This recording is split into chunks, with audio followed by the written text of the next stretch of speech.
Were you ever tempted for a moment to go along with the conclusion that people like Nelson Mandela came to, that there had to be some violence of some kind? For a very, very long time, I did hope that the world would hear our plea, and that is why we urged the world to apply sanctions and said to them, this is really the last non-violent way of seeking to change the system in South Africa.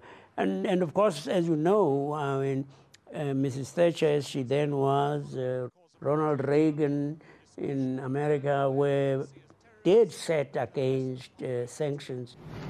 Will have nothing to do with any organization that practices violence. I've never seen anyone from the ANC or the PLO or the IRA, and would not do so. But the ANC says that they will target British companies. This shows what a typical terrorist organization it is.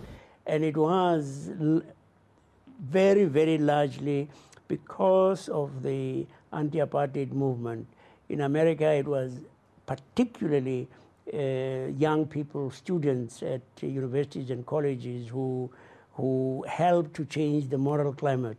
But I held on to non-violence in very large measure, I think, for strategic reasons. If we went the way of the armed struggle, that we probably would not stand too much of a chance against a government that was armed to the teeth.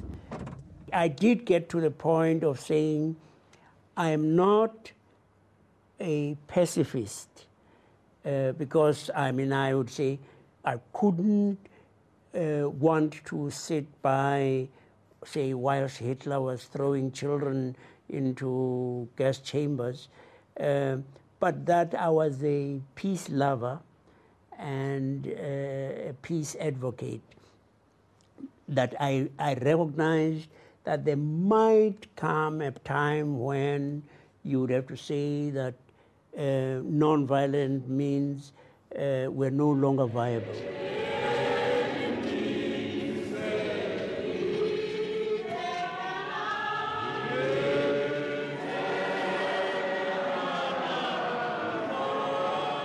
We have been deluding ourselves too often. We have thought that there were nice white people, that there were nice newspapers that cared about our struggle.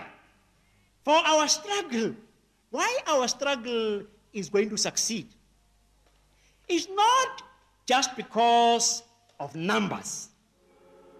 Our struggle is going to succeed because it is a just struggle.